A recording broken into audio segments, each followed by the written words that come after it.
Are you buying a home and you're curious about the importance of what a final walkthrough is?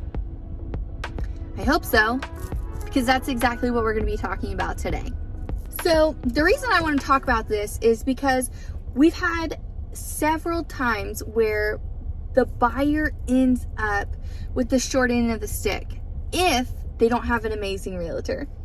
So I want to talk about this so that you don't get the short end of the stick. The final walkthrough is important because if you have a home inspection, especially for resale, when the inspector comes through and gives us the report, there are typically things that we ask the seller to fix, repair, or replace. So before closing happens and you become the sole owner and responsible party of the property, we want to make sure that everything you ask the seller to fix, replace, or repair is complete. The final walkthrough typically happens right before closing, day of or day before closing. We try to wait as long as possible just to make sure the seller has time to fix, replace, or repair. So when we go to the final walkthrough, if we find that something is not repaired or replaced or fixed, then we have the ability to ask the seller to please do that. And obviously, yes, this can cause a delay in closing, but we have a couple of options that we like to try. The first one is you can create an amendment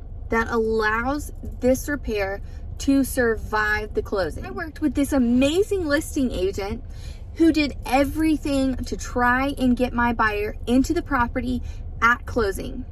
Unfortunately, there were hiccups with the city and certain certifications for the flip property. However, we worked on writing an amendment that allowed that certification and any repairs that came with that certification to survive the closing, which means my buyer still gets to close on his date and still gets to move in the property, and the seller is responsible for taking care of that. Thank you to this listing agent who worked super hard with me and teaching me how to figure out how to survive a closing. Not all situations end like this one ended, with a hoorah for the listing agent for teaming up with us and making sure that the buyer and seller both walked away happy.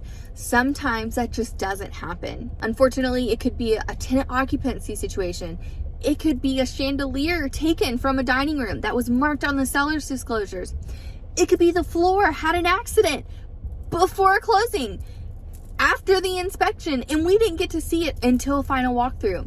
Maybe the fireplace doesn't work, or the remote accidentally got packed in the seller's things. You just never know. That's why it's so important to have a final walkthrough. And when you have the final walkthrough, it's so important to make sure you check everything is repaired, replaced, and fixed. When the final walkthrough happens, if there's a tenant occupancy in place, the seller's belongings are still in the property.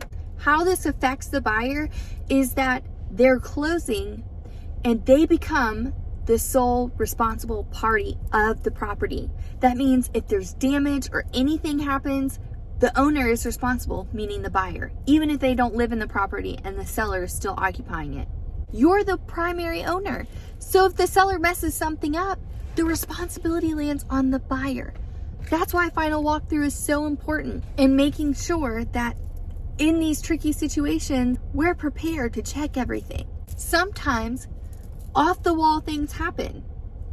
Sometimes not so off the wall. If you want to learn more about how to purchase a home in Savannah, what counties are dry counties, or how to unbox Savannah and what there is to do, whether it's fried food, or it's mystery tours, or it's home searching, make sure you check out one of the videos below, because guess what?